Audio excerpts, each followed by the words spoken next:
बारामती विधानसभा पोटनिवडणुकीच्या पार्श्वभूमीवरती आज महायुती आणि राष्ट्रवादीच्या उमेदवार सुनेत्रा पवार आपल्या प्रचाराचा शुभारंभ करणार आहेत। सुनेत्रा पवार कन्हेरी इथल्या मारुती मंदिरामध्ये नारळ फोडून प्रचाराला सुरुवात करणार आहेत। सुनेत्रा पवारांनी अजित पवार यांच्या स्मृतीस्थळावरती पुष्पांजली अर्पण केली आहे आणि यावेळी सुनेत्रा पवार या काहीशा भावूक झाल्याचं दिसलं।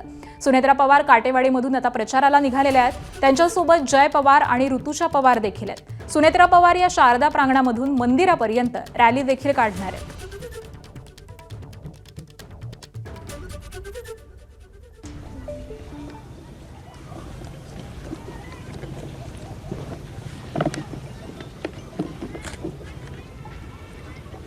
बारामती पोटनिवडणुकीसाठीचा सुनेत्रा पवारांचा प्रचार हा आजपासून सुरू होत आहे आणि त्याच अनुषंगानं सुरुवातीला त्या या स्मृतीस्थळावरती आलेल्या होत्या। अजित पवारांच्या स्मृतींना त्यांनी पुष्पांजली अर्पण केलेली आहे आणि त्याचवेळी काहीशा भावूक झाल्याचं देखील त्या दिसून आल्या आणि यानंतर आता कन्हेरी इथल्या हनुमान मंदिरामध्ये जात प्रचाराचा नारळ हा फोडला जाईल।